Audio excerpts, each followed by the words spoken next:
महागणपतिं मनसा स्मरामि महागणपतिं మనసా స్మరామి. TR creations family అందరికీ నా హృదయపూర్వక ధన్యవాదాలు. ఈ ఏప్రిల్ 9వ తారీఖు నుంచి మనం యుగాది నూతన సంవత్సరాదిలోకి అడుగు పెడుతూ ఉన్నాం. సో ఈ క్రోధినామ సంవత్సరం, అసలు క్రోధినామ సంవత్సరం అంటే ఏమిటి అది మనం చూసినట్టయితే కనుక, ముందుగా జరిగిన ఈ తెలుగు సంవత్సరాలు ఏదైతే వికారి తగ్గట్టుగానే వికారాన్ని 2020లో చూసాం. తర్వాత శార్వరి మొత్తం చీకట్లు పేరుకు తగ్గట్టుగా 2021లో చూసాం. తర్వాత ప్లవనామ సంవత్సరం, ప్లవం అంటేనే కోతి, సో కోతికి తగ్గట్టుగా 2022 సంవత్సరం చూసాం. సో కొంతవరకు శుభకృతు శోభకృతు అనుకుంటూ మనం జరుపుకున్న గత 2 సంవత్సరాలు కొంచెం కుదుట పడుకుంటూ వస్తున్న మాట వాస్తవం. గత సంవత్సరం కూడా చెప్పుకున్నాం తెలుగు సంవత్సరంలో శోభకృతు అంటేనే శోభాయమానంగా ఉండేది అని.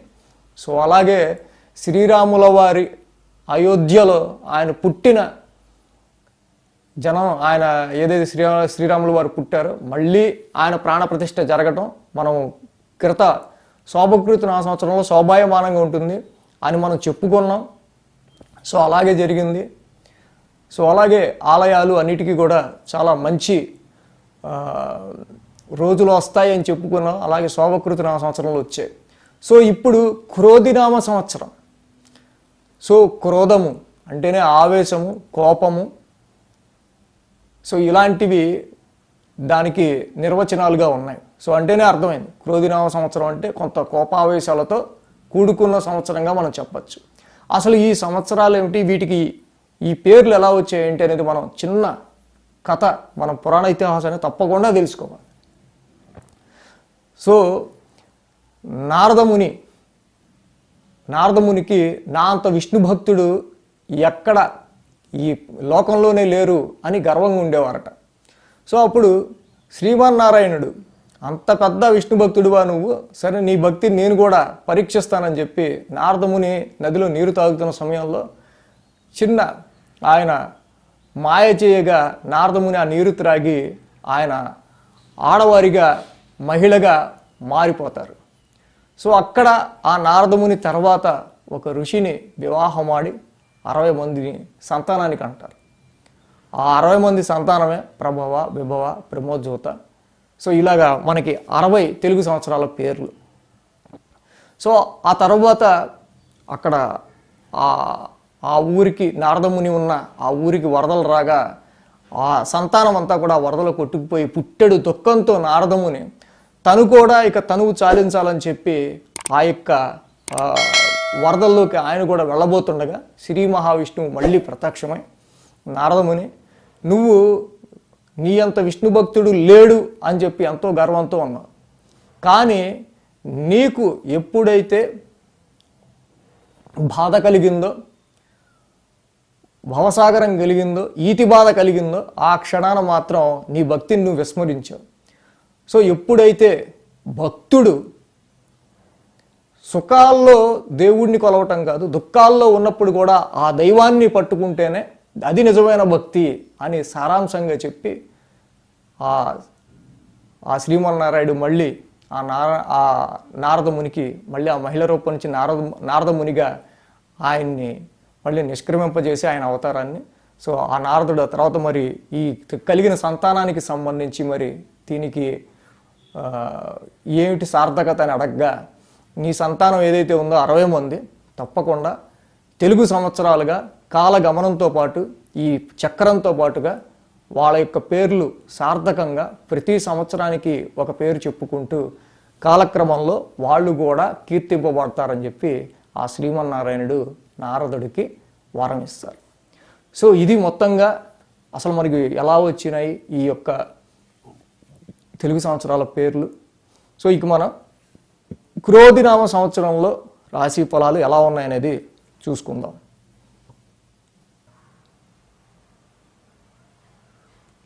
కుంభరాశి వారికి సంబంధించి క్రోధినామ సంవత్సర ఫలితాలు ఏ విధంగా ఉండబోతున్నాయి అనేది చూద్దాం. ధనిష్ట 3, 4, శతభిషం 1, 2, 3, 4, పూర్వభాద్ర 1, 2, 3 పాదాలు, మొత్తం ఈ 9 పాదాలు కూడా మనకి కుంభరాశి కిందకు వస్తాయి.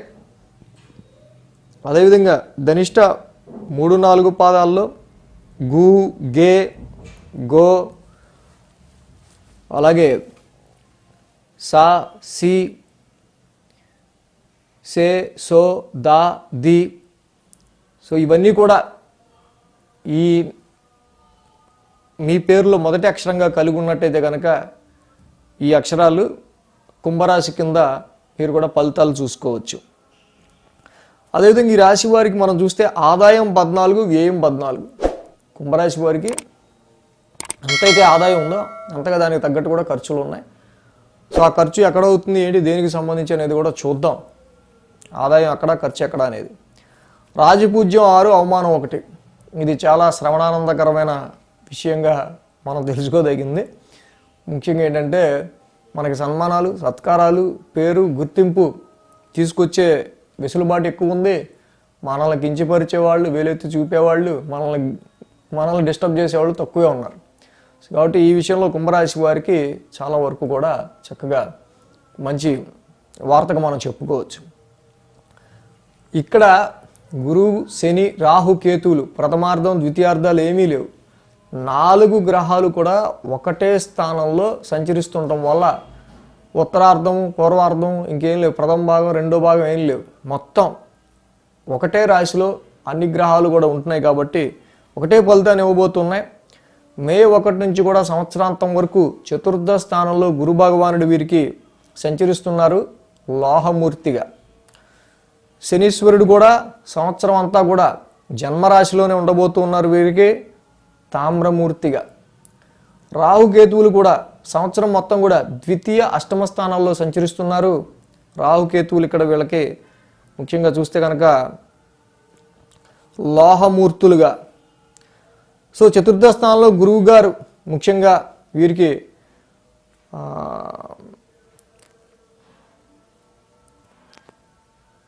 ఇది కేంద్రాధిపత్య దోషం కింద కేంద్ర స్థానంలో గురువు గారి యొక్క దోషం ఏదైతే ఉందో మీ యొక్క ఆనందం అనేది ఆన్ అండ్ ఆఫ్గా ఉండే ఆస్కారాలు ఉంటాయి. అంతలోనే ఆనందం, అంతలోనే చికాకు, అంతలోనే ఆనందం, అంతలోనే నిరుత్సాహం ఈ సంవత్సరం కుంభరాశి వారికి కనిపిస్తూ ఉంది. అదేవిధంగా వీరు వాహనాల కొనుగోలుకి సంబంధించి కానీ, గృహాన్ని అమర్చుకునే విషయంలో కానీ, కొన్ని ప్రాపర్టీస్ని వీరు ఏదైనా సరే కొన్ని ప్రాపర్టీస్ కొందాం అనుకోవటం కానీ, ఈ యొక్క అర్ధాష్టమ గురువు గారి వల్ల వీళ్ళకి తప్పకుండా వీటి విషయాల్లో మాత్రం కొంత సానుకూలమైన పరిస్థితులు మనకి కనిపిస్తూ ఉన్నాయి. సో అలాగే నూతన గృహ నిర్మాణాలు, ఎక్కువ శ్రమ, కొంతవరకు వీరు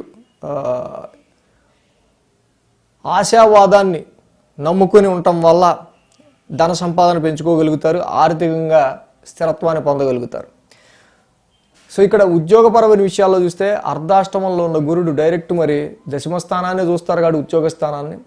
సో ఉద్యోగ స్థానంలో చీటికి మాటికి మార్పులు అనేవి మాత్రం ఇక్కడ మనకి తప్పనిసరిగా క్రోధినామ సంవత్సరంలో కనిపిస్తూ ఉన్నాయి. సో బదిలీలోనే ఉండే ఆస్కారాలు కూడా ఉంటూ ఉన్నాయి.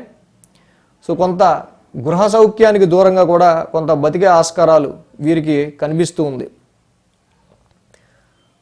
సో ఒక స్థిర నివాసం ఏర్పరచుకోవడం కానీ, స్థిరంగా కొన్ని ప్రాపర్టీస్ కొనే విషయంలో కానీ వీళ్ళకి ఈ గురువు మళ్ళీ యోగిస్తూ ఉన్నారు. సో అలాగే ఈ ధన వ్యయానికి సంబంధించి మనం వస్తే కనుక వీరికి ద్వితీయ రాహు, అష్టమ కేతువు యొక్క దోషం అనేది కనిపిస్తూ ఉంది. కాబట్టి జాయింట్ అకౌంట్స్ విషయంలో కావచ్చు, అదర్ సోర్సెస్ ఆఫ్ ఇన్కమ్, మీ యొక్క పార్ట్నర్స్ వెల్త్ కావచ్చు, ఇన్లాస్ వెల్త్ కావచ్చు, వారసత్వ ఆస్తుల నుంచి మీకు రావాల్సింది కావచ్చు, ఇలాంటివి ఏవైతే ఉంటాయో ఈ సోర్సెస్ ఆఫ్ వెల్త్ మాత్రం వాటి విషయంలో కొంత సరైన అవగాహనతో మీరు అడుగులు వేయకపోవటం వల్ల ఈ యొక్క అదర్ సోర్సెస్ ఆఫ్ ఇన్కమ్ని మీరు కొంతవరకు కోల్పోయే ఆస్కారాలు కనిపిస్తున్నాయి. కాబట్టి joint accounts, partner wealth, in laws wealth, అత్తగారు మామగారికి సంబంధించిన వాళ్ళ వెల్త్, చిట్టీలు కావచ్చు, వడ్డీ వ్యాపారాలు కావచ్చు, వీటికి సంబంధించిన విషయాల్లో అంటే తెలియకుండా వడ్డీ ఇచ్చాం, వాడు మనకి తిరిగి ఇవ్వడం, సో ఇలాంటివి చిట్టీలు వేసాం వాడంగానే రావట్లా, ఇలాంటివి ఏవి ఉంటుంటాయి. కాబట్టి ఈ యొక్క అదర్ సోర్సెస్ ఆఫ్ ఇన్కమ్కి సంబంధించిన విషయాల్లో మాత్రం వీళ్ళు కొంచెం జాగ్రత్త తీసుకోవాల్సిన అవసరం ఉంది. ఒక మనోభయం అనేది, తెలియని మానసిక భయం అనేది కుంభరాశి వారికి వెన్నంటే ఉండే ఆస్కారాలు ఈ యొక్క క్రోధినామ సంవత్సరంలో మనకు కనిపిస్తున్నాయి. అదేవిధంగా ద్వితీయస్థాన రాహు సంచారం వీరికి ఇస్తే ఆర్థిక పరంగా మంచి వెసులుబాటుని కల్పిస్తుంది. ఫ్యామిలీ అండ్ ఫైనాన్స్కి సంబంధించిన విషయాల్లో వీళ్ళకి చాలా వరకు కూడా విపరీతమైన ఆలోచనలే రాహు పెంచే ఆస్కారాలు కుంభరాశి వారికి కనిపిస్తున్నాయి.